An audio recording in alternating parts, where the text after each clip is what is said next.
Hello, അസ്സാം വലൈക്കും. Welcome back to my YouTube channel. അപ്പോൾ ഞാൻ ഇന്ന് ഒരുപാട് ദിവസം കൊണ്ട് ചെയ്യണം എന്ന് വിചാരിച്ചൊരു വീഡിയോയാണ്. പക്ഷേ ഇന്നാണ് എനിക്കെന്തോ ആ വീഡിയോ ചെയ്യാനായിട്ട് എൻ്റെ മനസ്സിൽ എന്തോ ഒരു വല്ലായ്മ. കാരണം ഞാൻ ഇത്രയും നാളായിട്ട് ഞാൻ ഇങ്ങനൊരു വീഡിയോ ചെയ്തിട്ടില്ല. അപ്പം ഫസ്റ്റ് ഓഫ് ഓൾ അതാണ്. അപ്പം എല്ലാവർക്കും അറിയാവുന്നുള്ളൊരു കേസാണ് വെഞ്ഞാറമൂട് കൂട്ടക്കൊലപാതകം. എല്ലാവരും അറിഞ്ഞ കേസാണ് വെഞ്ഞാറമൂട് കൂട്ടക്കൊലപാതക കേസ്. അഫാൻ എന്ന പ്രതി 5 പേര്, അതായത് സ്വന്തം കുടുംബത്തിലെ തന്നെ 5 പേരെ നിഷ്കരണം കൊന്നൊടുക്കിയ ആ ഒരു കാര്യമാണ്. അത് കാരണം എന്ന് പറഞ്ഞു കഴിഞ്ഞാൽ ഈ സംഭവം നടക്കുന്നത് എൻ്റെ വീട്ടിൽ നിന്ന് ഏകദേശം വെഞ്ഞാറമൂടാണ് എൻ്റെ സ്ഥലം എന്ന് ഒട്ടുമിക്ക ആൾക്കാർക്കും അറിയാം. അപ്പോൾ അവിടെ നിന്ന് ഏകദേശം ഒരു 5 കിലോമീറ്ററിനകത്തുള്ള നടന്നൊരു സംഭവമാണ്. അപ്പോൾ എനിക്ക് ശരിക്കും പറഞ്ഞു കഴിഞ്ഞാൽ ആദ്യമേ ഞാൻ പറയുന്നു, ഒരിക്കലും ഒരു സ്ഥലത്തും ഇങ്ങനെ ഒരു ഇൻസിഡൻറ്റ് നടക്കരുത് എന്നുള്ളൊരു പ്രാർത്ഥന മാത്രമേ ഇപ്പോൾ ഉള്ളൂ. കാരണം ആ പിതാവ് ഇതൊക്കെ എങ്ങനെ സഹിക്കും എന്ന് ചോദിച്ചു കഴിഞ്ഞാൽ നമുക്ക് ചിന്തിക്കാൻ പറ്റത്തില്ല. എല്ലാം ഉണ്ടായിരുന്ന ആ മനുഷ്യൻ പെട്ടെന്ന് ഒന്നുമില്ലാത്തൊരവസ്ഥയിലോട്ട് പോകുന്ന ആ ഒരു അവസ്ഥയുണ്ട്. അത് സ്വന്തം മകൻ കാരണം കുടുംബത്തിൽ നിന്നും അതുപോലെ തന്നെ എല്ലാ സ്ഥലത്തും ആ ഒരു കുറ്റവാളിയെ പോലെ നിൽക്കേണ്ടി വരുന്ന ആ ഒരു അവസ്ഥയുണ്ടല്ലോ മകൻ ചെയ്ത തെറ്റിന്. പക്ഷേ ആരും ആ മകനെ ഈ ഒരു സംഭവം അറിഞ്ഞ ആരും അദ്ദേഹത്തിന് ഒരിക്കലും കുറ്റം പറയില്ല. കാരണം എന്ന് പറഞ്ഞു കഴിഞ്ഞാൽ അദ്ദേഹം മകന് വേണ്ടതെല്ലാം, മകനും കുടുംബത്തിനും വേണ്ട കാര്യങ്ങളെല്ലാം ചെയ്തു കൊടുത്തു. കൊറോണ ടൈമിൽ ചെറിയൊരു ഫിനാൻഷ്യൽ ക്രൈസിസ് വന്നതാണ് അവരുടെ ബിസിനസ് തകരാൻ കാരണമെന്ന് പറയുന്നുണ്ടായിരുന്നു. പക്ഷേ ട്രാവൽ ബാനോ കാര്യങ്ങളോ ഒന്നും ഇല്ലായിരുന്നു. 7 വർഷമായി, 6.5 വർഷം കഴിഞ്ഞു അദ്ദേഹം നാട്ടിൽ വന്നിട്ടെന്ന് പറയുന്നുണ്ടായിരുന്നു. അപ്പം ഇതൊക്കെ നമ്മൾ കൂട്ടി ആലോചിച്ച് കഴിഞ്ഞാൽ അവിടെ നിന്ന് ഇത്രയും ക്രൈസിസിനിടയ്ക്കും ഭാര്യയും മക്കളെയൊക്കെ വിദേശത്ത് കൊണ്ടുപോയി ഉംറയ്ക്കൊക്കെ ആയിട്ട് പോയി. അവരവിടെ കുറേ നാളുണ്ടായിരുന്നു. അപ്പോൾ അത്രയും നല്ലൊരിതിലൊക്കെ നിന്ന ആൾക്കാരാണ്. പെട്ടെന്ന് ഈ ഒരു മകൻ കാരണം ആ കുടുംബം മൊത്തത്തിൽ തകർന്ന് തരിപ്പണമായി. എന്ത് കാരണത്തിൻ്റെ പേരിലായാലും ഈ ചെയ്തത് ഒട്ടും ന്യായീകരിക്കാൻ പറ്റാത്തൊരു കാര്യമാണല്ലേ. അത് ഈ പറയുന്ന ബാങ്കിൻ്റെ പ്രശ്നങ്ങളായാലും കടമായാലും, ഈ പറഞ്ഞ കടമുണ്ടെങ്കിൽ തന്നെ നമുക്ക് അവർക്ക് സ്വന്തമായിട്ടുള്ളൊരു വീടുണ്ടായിരുന്നു, അത് വിറ്റിട്ട് കടം തീർക്കാമായിരുന്നു. ഇത് സ്വന്തം അനിയന്, ആദ്യം സ്വന്തം ഉമ്മ മരിച്ചെന്നുള്ള ഉറപ്പിൽ, പിന്നെ അടുത്ത വാപ്പാടെ ഉമ്മായ, അതുപോലെ തന്നെ വാപ്പാടെ ചേട്ടൻ്റെ വൈഫിന്, സ്വന്തം അനിയന്, സ്വന്തം സുഹൃത്തിന്, അതായത് പെൺസുഹൃത്ത്, ഗേൾഫ്രണ്ടിന്, ഇതൊക്കെ നമ്മളിങ്ങനെ നമുക്ക് പറഞ്ഞു കേൾക്കുമ്പോൾ തന്നെ നമുക്ക് മെൻ്റലി ഭയങ്കര, അതായത് മാനസികമായിട്ട് പറയുമ്പോൾ തന്നെ നമുക്ക് വല്ലാത്തൊരു വീർപ്പുമുട്ടലാണല്ലേ. ഇതുപോലെ ഫോണിൽ രാത്രിയോളം നിന്ന് മൊബൈലിൽ സെർച്ച് ചെയ്തും ഇങ്ങനെ ക്രൂരമായിട്ട് കൊല്ലുന്ന ആ ഒരു ഇതൊക്കെ ഇങ്ങനെ സെർച്ച് ചെയ്ത് കണ്ടിട്ടായിരിക്കണം ഈ ഒരു ക്രൈമിലേക്ക് കടന്നത്. അല്ലാതെ ഒരാൾക്ക് ചുമ്മാ ഒരു നേരം ഉദിച്ചു തുടങ്ങുന്ന സമയത്ത് നമുക്ക് എന്താ പറയുക, നേരം പുലർന്നു കഴിയുമ്പോഴത്തേക്ക് നമുക്ക് ചിന്തിച്ചിട്ടല്ലല്ലോ നമ്മളിങ്ങനെ ഇതിനു വേണ്ടി ഒരുപാട് ദിവസം ചിലപ്പോൾ പ്ലാൻ ചെയ്ത് കാണും. എങ്ങനെ കൊലപ്പെടുത്താം, അല്ലെങ്കിൽ ഈ കൊലപ്പെടുത്താൻ ഈ ചുറ്റിക ഉപയോഗിക്കാൻ കാരണം എന്താണ്, ഈ പെൺസുഹൃത്തിൻ്റെ കയ്യിൽ നിന്ന് വാങ്ങിച്ച മാല തിരിച്ചു കൊടുക്കാമെന്നൊരു പേരിലായിരിക്കണം അവളെ വിളിച്ചു വരുത്തിയത്. ആ ഒരു ഇത് കിട്ടുമെന്നൊരു പ്രതീക്ഷയിൽ വന്ന ആ കൊച്ചിനെ പോലും എല്ലാം അവളുടെ അടുത്ത് പറഞ്ഞിട്ടാണ്, ബാക്കിയുള്ളവരെ കൊന്ന കാര്യമൊക്കെ പറഞ്ഞിട്ടാണ് അവളെയും ഇതും ഇല്ലാതാക്കിയത് എന്നൊക്കെ പറയുന്നത്. അതായത് ചുറ്റിക വെച്ച തലയ്ക്ക് അടിച്ചു കൊന്നു എന്നൊക്കെ പറയുന്നത്. നമുക്കിതൊക്കെ കേൾക്കുമ്പോൾ നമുക്ക് ശരിക്കും ഒരു ഞെട്ടലാണ്. കാരണം നമ്മുടെ വീട്ടിനടുത്ത്, നമ്മുടെ നാട്ടിലാണിത്, നമ്മുടെ കേരളത്തിലാണ് ഈ സംഭവങ്ങളൊക്കെ നടക്കുന്നത്. അത് സ്വന്തം കുടുംബത്തിൽ. ഒന്ന് ചിന്തിച്ച് നോക്കി, ആ വാപ്പ ഇത്രത്തോളം വേദനിക്കുന്നുണ്ടാവും. ഇപ്പം ആ മരണത്തിൽ നിന്ന് രക്ഷപ്പെട്ട ആ ഉമ്മ ഒരിക്കൽ പോലും മകനെ ചൂണ്ടിക്കാണിച്ചു കൊടുത്തിട്ടില്ലായിരുന്നു. പക്ഷെ എന്നിരുന്നാലും ആ ഉമ്മയുടെ ആ വാപ്പാടെ ഇൻ്റർവ്യൂ കൊടുത്തിരുന്നത് ഞാൻ കണ്ടിട്ടുണ്ടായിരുന്നു. അബ്ദുറഹീമിൻ്റെ ഇൻ്റർവ്യൂ ഞാൻ കണ്ടിട്ടുണ്ടായിരുന്നു, അഫാൻ്റെ വാപ്പാടെ. അപ്പം പറയുന്നതെന്ന് പറഞ്ഞു കഴിഞ്ഞാൽ ഇനി അവർക്ക് ആ വീട്ടിലോട്ട് പോകാനുള്ള ഒരിതില്ല. കാരണം മാനസികമായിട്ട് ഒത്തിരി പ്രയാസങ്ങളും ബുദ്ധിമുട്ടുകളും ഒരു കുടുംബത്തിലും ഇങ്ങനെ വരരുതെന്നാണ് ദുആ ചെയ്യുന്നത്. എന്നിരുന്നാൽ പോലും അവർക്കിനി ആ ഒരു വീട്ടിലോട്ട് പോകാൻ പറ്റത്തില്ല. പിന്നെ അതുപോലെ തന്നെ ബന്ധുക്കളാരും ഇതാക്കാൻ പറ്റത്തില്ല, ആരുടെയും വീട്ടിൽ പോകാനായിട്ടുള്ളൊരു സാഹചര്യമില്ല. ഹോസ്പിറ്റൽ ബില്ല് കാര്യങ്ങൾ നമ്മുടെ നാട്ടിലെ MLA-യും ഒക്കെ ചേർന്ന് അതൊക്കെ റെഡി ആയിട്ടുണ്ട്. അപ്പം അങ്ങനെയൊക്കെ ഒരുപാട് നമ്മൾ ന്യൂസുകൾ കേൾക്കുന്നുണ്ടായിരുന്നു. പക്ഷേ എന്നിരുന്നാൽ പോലും ആ പിതാവ് ഇതെങ്ങനെ സഹിക്കുമെന്നോ, അല്ലെങ്കിൽ ഇതിൻ്റെ ആ ഒരു നമുക്ക് പറഞ്ഞറിയിക്കാൻ പറ്റത്തില്ല. ശരിക്കും അവരവരുടെ, ഇപ്പം നമ്മൾ പറയത്തില്ലേ സ്വന്തം കണ്ണി കുത്തിയാലേ അതിൻ്റെ വേദന അറിയുള്ളൂ.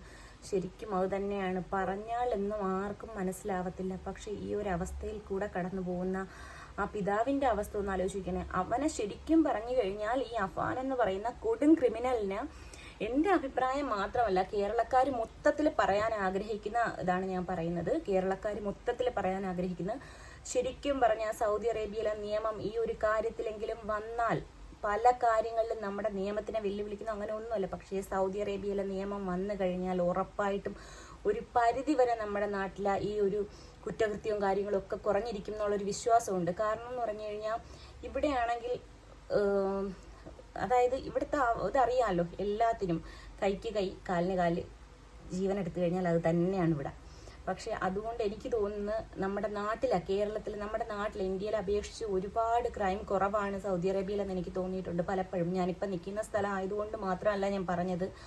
ശരിക്കും പറഞ്ഞാൽ അങ്ങനെ ഒരു നിയമം തന്നെയാണ് വരാനുള്ളത്. ഇവനെയൊക്കെ പോലുള്ള, ഈ അഫാനെ പോലെയൊക്കെ ഉള്ള ആൾക്കാരെ കൊണ്ട് ജയിലിലിട്ട് തീറ്റയും കൊടുത്ത് സർക്കാരിന് അധിക ചെലവുണ്ടാക്കുന്ന എന്തിനാണ്? അതിൻ്റെയൊന്നും ഒരു കാര്യവും ഇല്ല. കുറ്റം തെളിഞ്ഞു കഴിഞ്ഞാൽ ആ സ്പോട്ടിൽ അവനെ കിട്ടാനുള്ളതിൽ വെച്ച് മാക്സിമം, ഏറ്റവും നല്ല രീതിയിലുള്ള മാക്സിമം ശിക്ഷ തന്നെ ഇവന് കൊടുക്കണം എന്നാണ് എൻ്റെ ഒരു അഭിപ്രായം.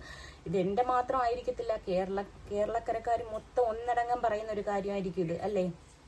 അല്ലാതെ അഫാൻ രക്ഷപ്പെടണം എന്ന് ആഗ്രഹിക്കുന്ന ആരും ഈ കൂട്ടത്തിൽ കാണത്തില്ല.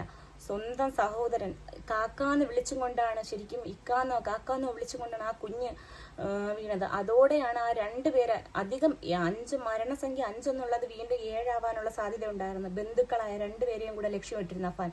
പക്ഷേ ആ ഒരു ടൈമിൽ പോലും അഫാനെ അവർക്ക് എന്തോ പടച്ചതിൻ്റെ ഇതിൽ ആയുസ് ബാലൻസ് ഉണ്ടെന്ന് നമുക്ക് പറയാൻ പറ്റും. കാരണം അതോടെയാണ് അഫാന്റെ ശരിക്കും പറഞ്ഞാൽ ആ മനോധൈര്യം ചോർന്നു പോയതും.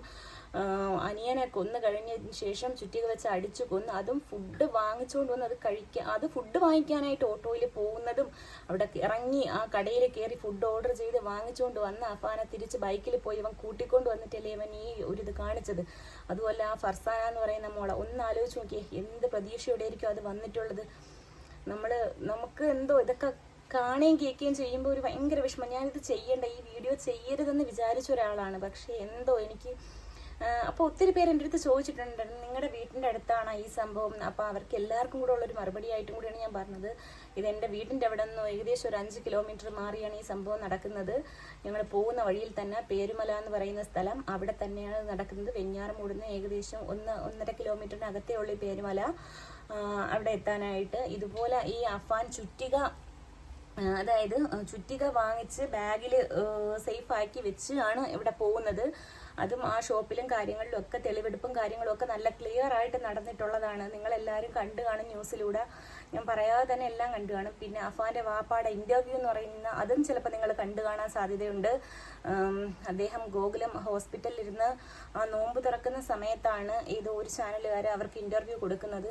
ശരിക്കും പറഞ്ഞാൽ ഈ ബാങ്കുകാരെ കൊണ്ട് പൊരുതി മുട്ടി എന്ന് വേണമെങ്കിൽ പറയാമായിരുന്നു ഇവർക്ക്. കാരണം നമ്മളിപ്പോൾ 10 രൂപ ലോൺ എടുത്തു കഴിഞ്ഞാൽ അത് ദിവസം അവർ പലിശ കൂട്ടുപലിശ അങ്ങനെ കൂട്ടിക്കൊണ്ടിരിക്കുന്നവരതാണ്. നമ്മൾ പറഞ്ഞിട്ട് കാര്യമില്ല, അത് ബാങ്കിൻ്റെ ഒരു ഇതാണ് എന്ന് അവരുടെ ഒരു പോളിസി എന്നവർക്ക് വേണമെങ്കിൽ പറയാം. പക്ഷെ എന്നിരുന്നാലും ഒട്ടും ഒരു ദയവില്ലാതെ കാണിച്ച ആ ഒരിതും ഈ ഒരു കൂട്ടക്കൊലയ്ക്ക് പിന്നിലൊരു റീസൺ ആയേക്കാം എന്നെനിക്ക് തോന്നുന്നു. അതാണ് ഞാൻ പറഞ്ഞത്. അപ്പോൾ നമ്മൾ പറയും പോലെയൊന്നും അല്ല, ഒരുപാട് കാര്യങ്ങൾ ഇതിൻ്റെ പിന്നിലുണ്ട്. അഫാൻ ഇത് ഇന്നും ഇന്നലെയും പ്ലാൻ ചെയ്ത് ചെയ്യുന്നതായിരിക്കത്തില്ല. പക്ഷേ ഇതിനു വേണ്ടി അഫാൻ പ്ലാൻ ഇട്ടിട്ട് ഒരുപാട് ദിവസം കഴിയും ചിലപ്പം. അത് നെറ്റിലായാലും ഉറക്കമൊഴിഞ്ഞെന്ന് അഫാൻ മൊബൈൽ യൂസ് ചെയ്യുമെന്ന് ഉമ്മ തന്നെ പറഞ്ഞ്, അഫാൻ്റെ ഉമ്മ ഷെമി തന്നെ പറഞ്ഞ് ഇതാക്കിയിട്ടുണ്ട്. ബന്ധുക്കളുടെ അടുത്ത് പറഞ്ഞതായിട്ടൊക്കെ അറിഞ്ഞിട്ടുണ്ട്. അഫാൻ ശരിക്കും പറഞ്ഞു കഴിഞ്ഞാൽ നിങ്ങൾ ഒന്ന് ചിന്തിച്ച് നോക്കണം, ഏതെങ്കിലും ഒരു പ്രതി ഒരു കുറ്റം ചെയ്തു കഴിഞ്ഞാൽ ചെറിയൊരു കുറ്റബോധമെങ്കിലും കാണും. പക്ഷെ അഫാന്റെ കേസിലെന്ന് പറഞ്ഞു കഴിഞ്ഞാൽ അഫാനെ തെളിവെടുപ്പിന് കൊണ്ടുപോയ സമയങ്ങളിൽ ഒരു കൂസലും ഇല്ലാതെ, അതായത് തെറ്റ് ചെയ്തിട്ടുണ്ടെന്നുള്ള ഒരു ഇതും ഇല്ലാതെ, ഒരു പക്ക ക്രിമിനലിന് മാത്രമേ അങ്ങനെ ചിന്തിക്കാൻ പറ്റൂ. ബോൺ ക്രിമിനൽ അങ്ങനെ തന്നെ പറയണം, അല്ലാതെ വേറെ ഒരു വാക്കും അവനെ പറയാനായിട്ടില്ല. അപ്പൊ അങ്ങനെ ഒരുത്തന് മാത്രമേ ഇത്രയും ഇതായിട്ട് എങ്ങനെയാണ്, അതായത് അവന്റെ അഫാന്റെ വല്യാപ്പാട്, അതായത് വാപ്പാട ചേട്ടന്റെ വൈഫിന് അവന്റെ കയ്യിൽ കൂടെയാണ് ആ സ്ത്രീ കുഴഞ്ഞു വീണത് ആദ്യത്തെ അടിയിൽ.